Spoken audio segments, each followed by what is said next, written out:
Hey, welcome everybody to another episode of the Cash Physical Therapy Headquarters podcast. Today, we're talking about doing $236,000 months at a 35% profit margin. Ben just hit that incredible milestone within his practice. He's still ugly, but today we're going to be talking about exactly how he did it and the three biggest secrets when it comes to scaling very successful practices that most cash physical therapists miss. And we're going to demystify it because it is so much simpler than most people think it is. It's not easy, it's simple. So today we're going to break down some of the biggest takeaways from this incredibly monumental milestone. Let me make sure we get this thing live in the Facebook group because Facebook is way slower than YouTube. And then we'll get this thing cooking. There we go. Welcome, everybody. Today we're talking about Ben's monumental achievement where he hit $236,000 in revenue inside of his practice. Now, most cash PTs that are out there that boast they're doing seven figures, they're doing it without any profit. And then they come to us trying to solve their profit problems. Ben is doing over $200,000 a month while maintaining a 35% profit margin, which is absolutely incredible. Today we're going to celebrate him, give him some love in the comments. But most importantly, we're going to talk about the three scaling secrets that you need to know that most PTs overlook to keep them stuck inside of their practices. So Ben, dude, congratulations, first of all. Thanks. No, it feels great, and it's it's something that it's been 6 years. 6 years. We've done over 200,000 before, but this is our record month for sure. So, and I think we'll beat this again in April, based on what's looking like. So that's the fun part. It's not. It won't just be a one-off type thing. That's something that we should actually beat next month, based on how things are projected there too. So I want to make this clear for everybody. Ben didn't run a promo, didn't do anything like that. This is just pure raw growth from doing things right and doing things consistently. So today we're going to talk about three things. We're going to talk about buying back your time. What's the appropriate way to build a team and offload things in the right sequence? Okay, and how to determine what that sequence is for you. We're going to talk about focus, following one course until success, how to identify the right constraint, work on the right thing at the right time. And then number three is leadership, because one of the biggest things that most PTs struggle with as they're building their teams is retaining their talent. And that is something that we have a great framework for. Ben is a world-class culture where people are, leaving even higher paying jobs to come be a part of what he has built at ProKinetics. So today we're going to break down all three of those things. Let's start with buying back your time, Ben. So let's go back a couple of years when you first started hiring. Let's talk about who your first hires were and why you did them. Yeah, so there's pros and cons to each, whether you hire a front desk or you hire a physical therapist. I'll give you the pros and cons of each and what I did, and then if I would do anything different. Long story short, would not do anything different. I hired on PT first. So the reason being is the first phone call is the lifeline, the pulse of your business. And if you hand that off to a front desk, you really put your business at jeopardy a little bit. And so you also want to make sure that you have it dialed in before you hand it off to somebody. Usually people are hiring, if they're doing it right, they're hiring within the first year of being in business. I can make an argument that most people do not have the phone script perfected even after a year, unless they've been through formal coaching throughout the entirety of the first year. Most people don't do formal coaching until like that year mark when they're getting ready to hire. So many people join the mastermind and the program when they are hiring their first PT, when they want to hire their first PT, and they come to find out that actually their phone script is something that needs to be dialed in first, and that's the low hanging fruit, right? So long story short, I hired on a PT first. I think it's much easier to train a physical therapist than it is to train a front desk. It's much easier for me to get my time back, and it also allowed me to do over 1,000 phone calls. And so I was very proficient at it. I knew what the metrics should be. I knew what the standards should be. And I knew, because I had everything dialed in from a phone call perspective, on how to teach somebody effectively too. Most people bring on a front desk, they're going to solve my conversion issues. Nobody's going to convert any higher than you are. And so you need to make sure that that is optimized before you hand off. Completely agree. One of the greatest lessons that I think you and I have made over the last year, just as leaders, is we can't delegate things that we don't yet have systems and processes behind, and the skills to be able to effectively train someone on it. You'll never successfully delegate anything until you become a master of it. And most people, like, they read "Buy Back Your Time," or they just hear about, like, yeah, the CEO shouldn't have to do any of this stuff. They kind of put themselves on this pedestal where they think they're too good to do some like lower level stuff. But the thing is, like, as a business, as the owner, your job is to airdrop yourself into whatever area of the business is suffering the most. That is the most important thing. Mastering that system.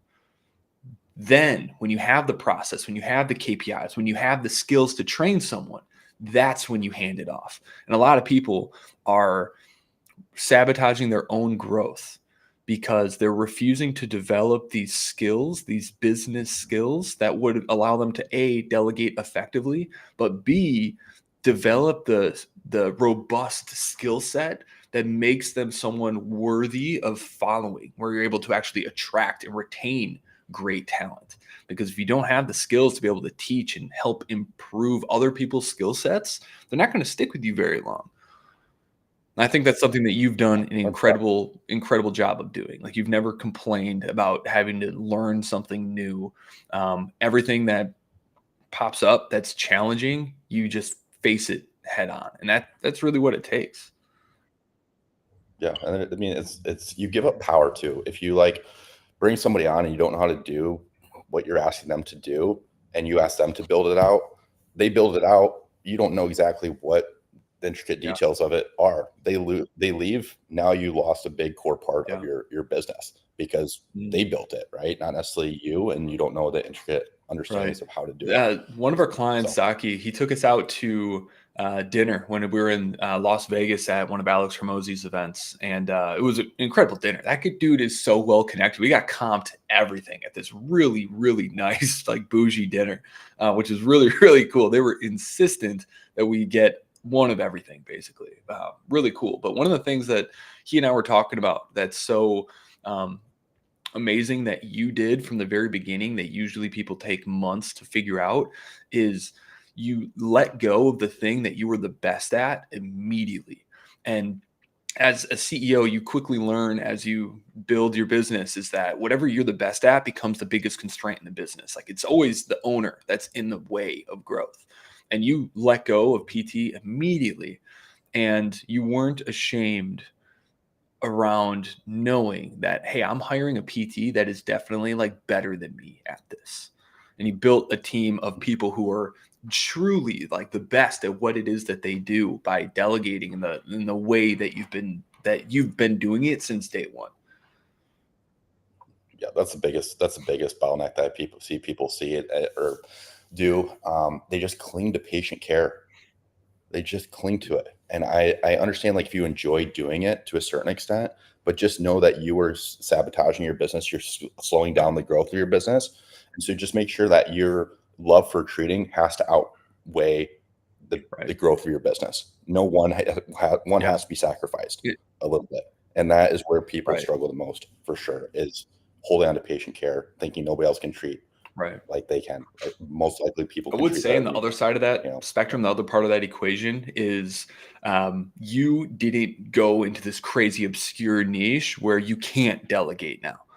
Like, a lot of people, they're you know stressing over picking the right niche because they're told that they need to niche down, but not realizing it's like, in the beginning, you don't need a niche down. You need to make money, and you need to choose almost like the more general population because it's the lowest hanging fruit to get cash flow in the door, so that you can then delegate when you have a full schedule to, a more general kind of PT, and then you can reinvest those, like, profits and effort and time going after the population that you really truly, like, want to work with, if that's what you want to do.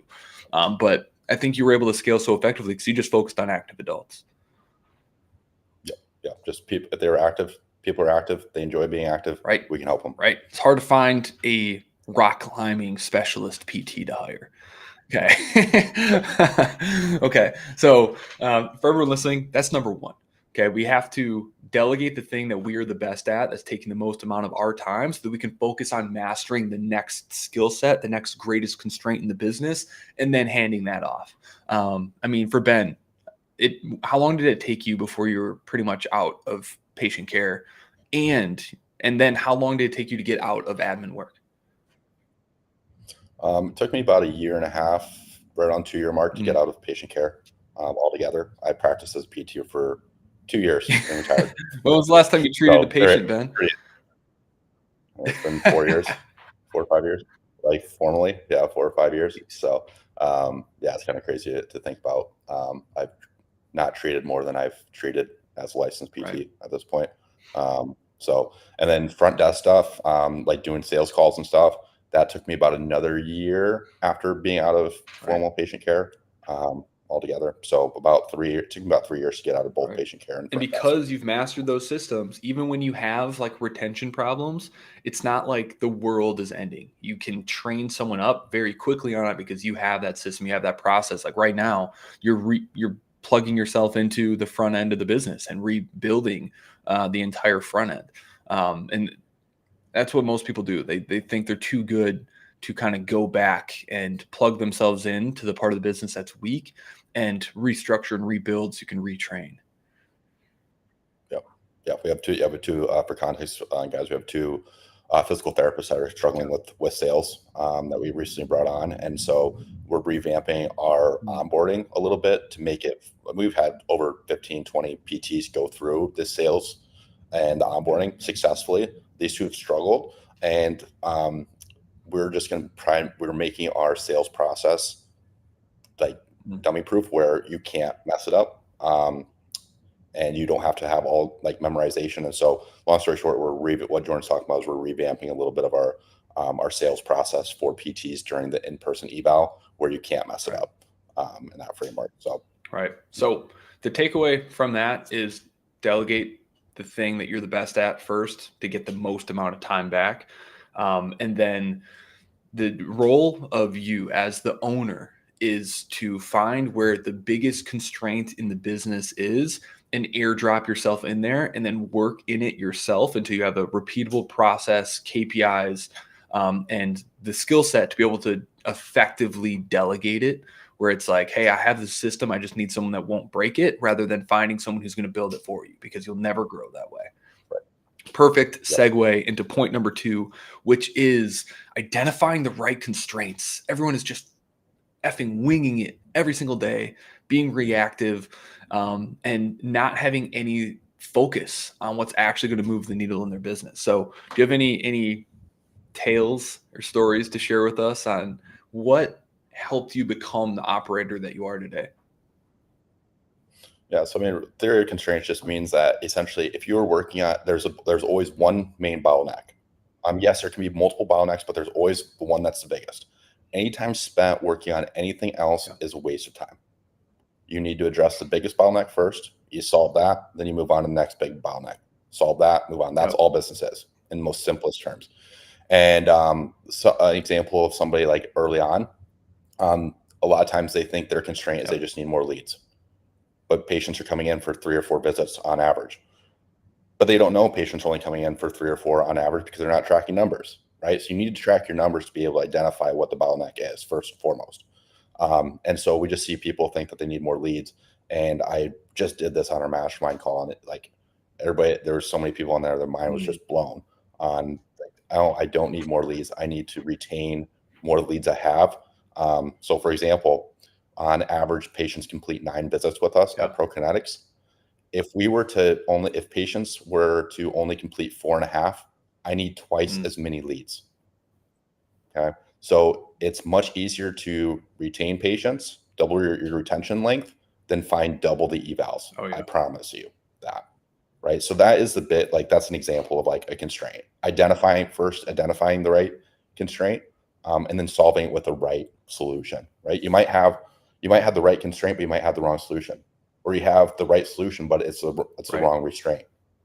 Right? You need to get both of those to 100%. happen. It's the main metric that people like go for is revenue, and that's why most people get screwed, because everyone wants to hit $10,000 a month. Everyone wants to hit 7 figures a year, but they're not looking at the most important thing, which is at the end of the day, profit.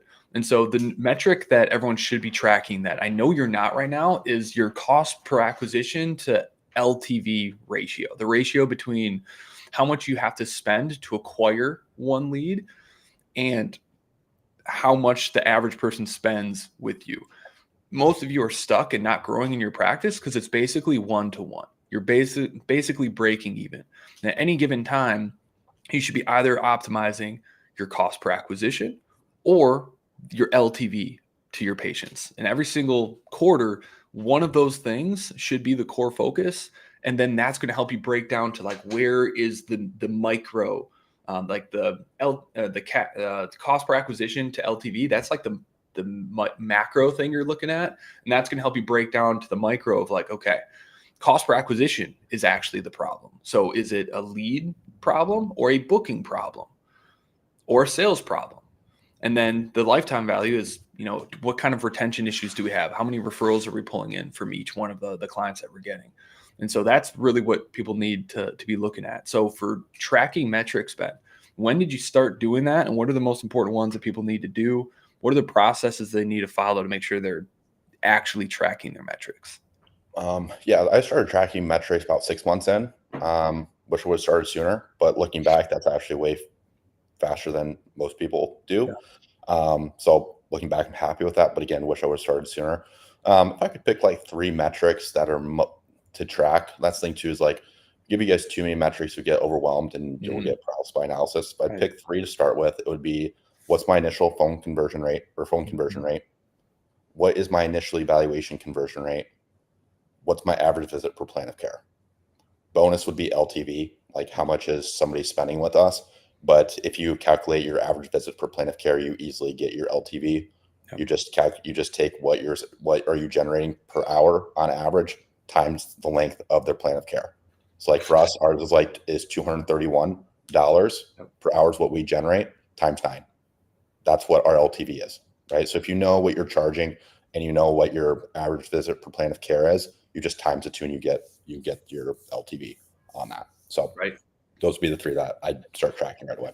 Right. And so every single month you should be tracking these metrics. And at the end of every single month, you should be assessing how good of a job did you do this month and where's the greatest constraint. And then I would recommend, don't even guess at what those constraints are. Actually do the math. We do mini financial forecasts whenever we're putting together a new monthly or quarterly plan of like, okay, if we increased the number of leads by this much with this booking rate, this conversion rate, and this LTV, here's what our revenue and our profit would look like if we increased leads by this much. Take a look at what that top line and bottom line number is with that projection, and then compare that to, okay, if leads stay the same, but our conversion rate increases by 5-10%, what would that lead to? And then each of your hypotheses on what you think you should be working on next, actually project it out over the next month or quarter to figure out which one of these is going to improve top line revenue and bottom line profit, and then choose that plan. That's how you decide through simple math what is the right course of action for the business, and always choose the one that is the simplest and has the greatest upside potential for growth.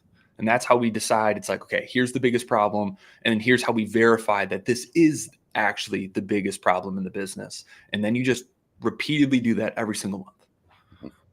Yeah, that's simple. Right. Super easy, but most people don't do it. I don't know why. Any guesses on why? I think just being PTs, we just want to do patient care, help people. We don't realize that tracking numbers is going to help us do that, be able to help more people. And we're just not naturally, PTs just aren't naturally numbers oriented. That's bullshit. That's bullshit, because they love working on patients. They love the kind of using the scientific method to systematically help someone improve their life. But it's like, your business is the exact same as treating a patient. Okay. You assess the entire thing. You figure out what you think the root cause is, and then you start working on it. And that is all running a business is, except helping your business is going to help thousands more patients than just focusing on one patient ever could. Yeah, there's definitely a disconnect there. So start treating your business like a patient and stop winging it every single day. Okay. So that's number 2, focus. And an acronym that I'd recommend writing down for your business is focus. Follow one course until success. Once you identify the constraint that it represents the greatest upside potential for the business, develop a plan for improving that metric, and then do not stop until you are successful overcoming that constraint, and then work on the next thing. Okay, nothing else matters until you solve that one constraint. Stay focused. Now, number 3 is leadership and retention. Okay, not retaining your employees is going to be the most expensive mistake you ever make. So, you want to talk to that a little bit, Ben? Yeah, so the main thing when it comes to, a lot of times people think that it's pay what keeps people around. Yeah. It plays a factor, but it really became apparent when that's just not the case. When I've had a lot of, I'd say probably about 35% of my the PTs that work for me took a pay cut to work for me. They were making a lot more at Kaiser, which is a large medical hospital system out on the West Coast, for those that aren't familiar. And they can pay their PTs astronomically high amounts because they're not trying to make money off of PT. They can lean on surgery. They can lean on all these other departments. And so, but what Kaiser can't do is, like, while we can't compete with Kaiser on price because they don't need to make a profit on PT, they're not trying to make a profit there. They can't compete with us on how we deliver care and the culture and what we do and the environment and the patients that we help. And so that's where you want to stand out, is your culture. What types of patients can they help with, the model in which they can treat. That's where you win people over initially. That's what gets PTs in the door. And then why people stay is because of a good culture. They enjoy what they do. They enjoy the patients that they work with, and that there's a lot of growth potential as well. People that work at ProKinetics, the biggest thing that is across the board, they're very growth oriented. And that's where I've lost people at the beginning, was I didn't show them a clear path of what does growth look like within the practice. And if you're attracting the right people, they're going to be very growth oriented. And if you don't give them a path to what growth looks like and make that very clear, they're going to go elsewhere, because that's the people that you should be attracting. And that's who we were attracting. And we need to do a better job. We need to do a better job of outlining what that looks like. Now we got dialed in, right? Yep. But that's a big constraint for the types of PTs that we attract. Right. You will rarely attract, you'll never retain an employee who has a bigger vision than you. And so if you're just getting in this game to make more money, to have some more time, and you just want to hire one PT and get your time back, well, guess what? You're not going to retain that PT because they see that there's no growth potential for them there. There's no leadership opportunities that are going to be created for themselves. And so they're eventually going to go their own way. And if you aren't a person that is constantly pouring into your team, helping them become better, well, they're going to go somewhere else. And so you need to have a vision that is big enough to fit their vision for themselves inside of. And so, Ben, I think like what you had that a lot of people don't is, like, you always envision building a multi-7-figure clinic. And so when you're hiring, you're able to say, it's like, what do you want for your future? Like, where do you see yourself in like 5 years? And so because you have that vision, you can say, well, it's like, great. Well, if you want to be a leadership position, that means we need to get our current revenue to this level, which means we're going to need to hire more staff. And when we hire more staff, more leadership opportunities are going to open. So they can see that roadmap and that progression of their career. And the key to getting that is helping achieve the business's vision. And that's how you get everyone aligned in one direction. 100%. And it's also that you got to have a bigger mission behind it too. Like for us, like, we don't want to just change the physical therapy profession. We want to change healthcare as a whole. And we do that by leading the charge on what cash-based is possible in the cash-based setting in PT, and get more clinics following our systems and implementing our systems, so we can make an impact, not just in the 3 locations we have, but across all locations, a lot across major cities and areas. We've got over 100 clients in 100 different areas. Yep. And so ProKinetic systems are making an impact across the entire US. And that's what our mission is to keep pushing ProConnects forward and leading the charge on what's possible in the cash-based world, so we can pass this down and help hundreds of thousands of patients indirectly, but because we have the systems we have. Right. And I think everyone says they have that vision and that mission, but it's really just a bullshit statement that's just like sitting on their website. So, Ben, talk to everyone about how we incorporate that culture and make that vision and that mission actually something that people live by and think about on an ongoing basis. Because if you just say it once during onboarding, that's not really a mission or a vision. That's just some marketing garbage. Yep. So every Friday we do a Friday shout outs. So we have our culture and our core values. Core values are your culture. And so every Friday we give shout outs to each other. Everybody participates on one thing that they saw somebody do that emulated our core values and our mission, why we do what we do. So it's reminded, it's not just like stated on a weekly basis. It's something they have to consciously think about and look out for throughout the entire week, of things that somebody else is doing or has done throughout the week that emulated our culture and our mission, what we're doing, why we're doing what we do. Yep, 100%. So getting the team involved in supporting the values that create that vision and that mission, talking about the vision and mission on a monthly, quarterly basis with your team, and actually measuring your progress to actually achieving it, and then awarding people who participate in that culture. And like last month, we sent Chris on our team like a month's worth of like steak and frozen meat. We bought him like half a cow, and he was over the moon about it. But everyone who participates in the core values and nominating one another, we basically throw that all into a raffle, and then whoever wins that raffle at the end of the month gets the Team Member of the Month award, and we give them some sort of cool gift. And it's the coolest meeting we have every single month to get people excited about being on our team. And that's why, and you're able to attract the absolute best of the best in your business, who are now building the business for you and happy to do that. And same over here at Clinical Marketer. It's why, 7-figure business owners who don't need money are coming to be a part of our team and our culture to help our clients win, because of the impact that we're having and the vision and mission we have. And so those are the 3 keys: buying back your time in the order of which what you're spending the most time on, probably the thing you're the best at, and then plugging yourself into the next biggest problem until it's systematized that you can then hand it off. Number 2 is tracking your numbers. So every month, every week, every day, you know what the constraint is, and then staying focused, following one course until success, and not getting distracted by all the other crap. Forecasting out, here's all the things that I could do to improve the business, which one has the best top line and bottom line potential. And then lastly, leadership. Okay, if you're not someone worth following, you're not going to attract A players.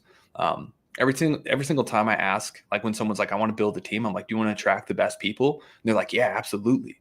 It's like, well, who are you to deserve the attention and the respect of those A players? Why would they want to come work for you? Who are you being? What are the processes you have? What's the vision that you have? Anything to layer on top of that, Ben?